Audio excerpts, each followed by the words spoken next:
You know, when we Right. are children, we just interpret things very differently than adults. We don't have perspective. So if I feel bad, it's because they don't love me, or I'm not good enough, or something is wrong with me. I have a bad feeling. My parents said something or did something, even if they didn't mean to. I still feel ashamed, embarrassed. And kids are more self-centered, and they will interpret it as their fault. So then they grow up and they have the same belief. So yes, you want to do more than one thing. You want to question the belief. You want to understand it. You want to work through the relationship with a therapist. Okay. And here's the And thing. explain. You know what I think is important, just to finish, Prophet? Mhm. It's really important to explain to patients that process of this automaticity of the thinking, of how by now it's a habit, how by now it just gets triggered.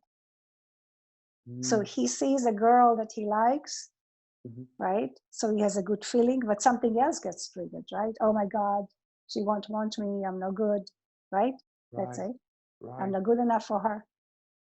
So in real time, we can teach patients to think, okay, let's remember what we talked about in therapy. It's my automatic old thinking.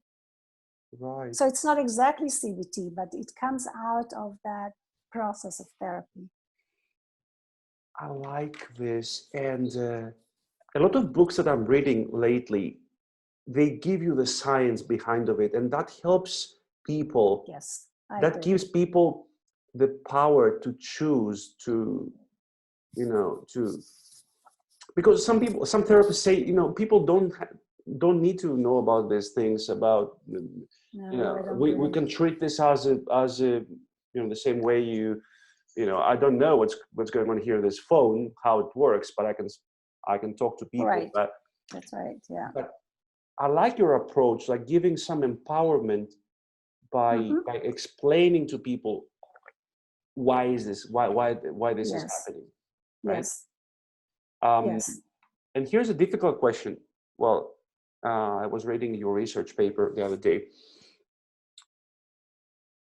Even if you understand why that belief was established at some point, even if you get insight, it's as you said, yes, it's still so hard to, like, they see what the problem is.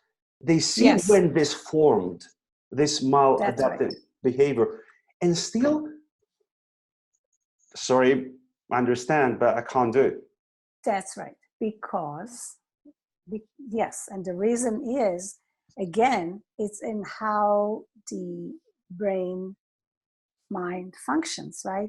It used to be that people would say, and they still do, oh, you don't want to change, you're afraid of change, you're holding on. It's as if it's in our power to hold on to all this old stuff. But it's more complicated than that. It's that this is why when we understand that this is how the brain works, we understand how difficult it is to change. And it is very difficult. However, difficult, but totally possible. It's a lot of work, right? So it can go in all kinds of ways, right? And the emotional part of it is also important, right? Because how does it feel to be so anxious, let's say, right? For somebody who's afraid of things or afraid of not being loved and all of that, for instance, right? And he still can't approach this girl because he feels all this anxiety, right? It's all the anxiety. He's gonna want to talk to her at the bar, and he's so anxious that she's gonna say no, so he's not doing it. And as much as he understands that it's good, it doesn't matter, it's gonna be okay, and who cares? Not everybody can love him, all the logical stuff we can give him, right? Still, the physical sense that he feels, the anxiety, which is so unpleasant, I don't want to do it. It's too unpleasant. And then, indeed, anxiety, again, from evolution, right, is there for a reason, for us not to do stupid things. Right. But it got very confused in modern life. There are no more lions. There's a girl there, right? But it's still the same anxiety. So we need to acknowledge the affect, the emotion, and work with that too. How it feels in the body. How can we tolerate it better, right? You work with the affect is one important way.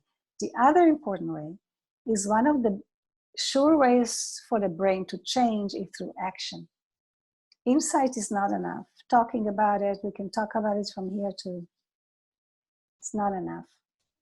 This is why homework is so important in therapy, because just coming and talking about your problems for whatever, an hour a week, it's not enough for the brain to really switch and create new neurons. Because you want to create new neurons, you want to create new synapses, new learning. That's what it is.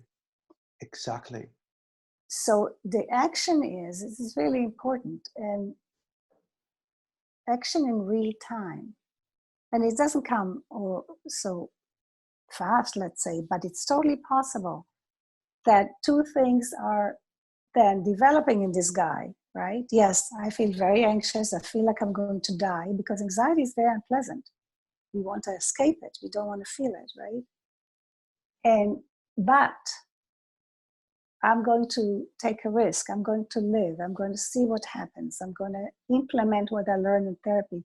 And then I can go and talk to her and see what happens, tolerating that affect in real time. And then you do it once and twice. And you do develop a new habit. Now, habits can be very complicated, like talking to somebody, picking up somebody is very complicated. It's not like touching a spider, right?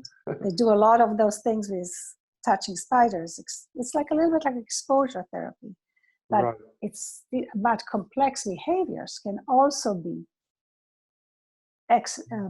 practiced. Right. So I see here 3 tools, because you mentioned tools and a lot of work. You said a lot, it requires a lot of work. I like what you said. Totally possible. Yeah, I like that, because that gives hope. It's difficult, but it's totally possible. So you said number 1, you said the affect, like acknowledge the feeling, how you feel. That's right. It's unpleasant, right? It's number 1. Number 2, give them the signs, like explain to them that's right, why exactly. this is happening, right? That's right.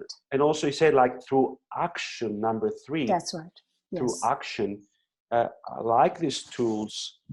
Oh my God, so many questions.